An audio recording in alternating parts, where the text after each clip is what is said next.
Yeah, so we're here for the screening of Parenting in the Smart Age, which is part of the Pacific Human Rights Film Festival. It was really informative. We had a lot of great discussions, and the film itself was really beautiful. Like just seeing the different perspectives of parents on their, I guess, what their methods are on monitoring their kids' social media presence.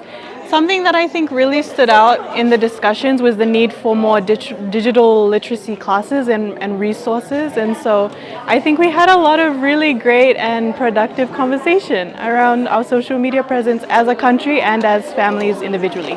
Oh my gosh, I love them. Honestly, okay, not trying to be biased, but I just think that our voices as the youth is so important, and it's very underrated in a way. We don't get a lot of space to say what we feel, but we do know a lot and we are observing a lot. So the fact that they were able to articulate themselves so well and really speak on the major issues that our youth are going through, especially in the rise of AI, with pornography, with revenge porn, things like that.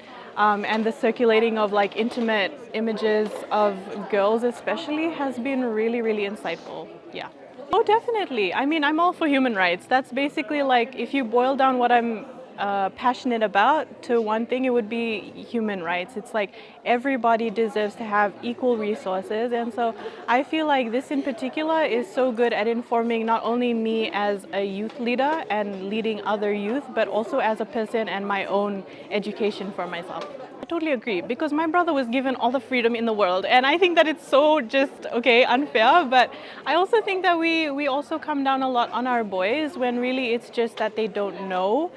So I think education is so important, but also I feel like we often neglect the fact that they are also victims.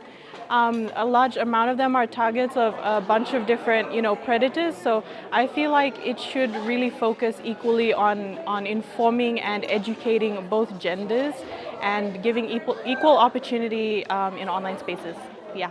Yeah, definitely. I think this is a really great space because it's quite open and they allowed for questions. So yeah, definitely.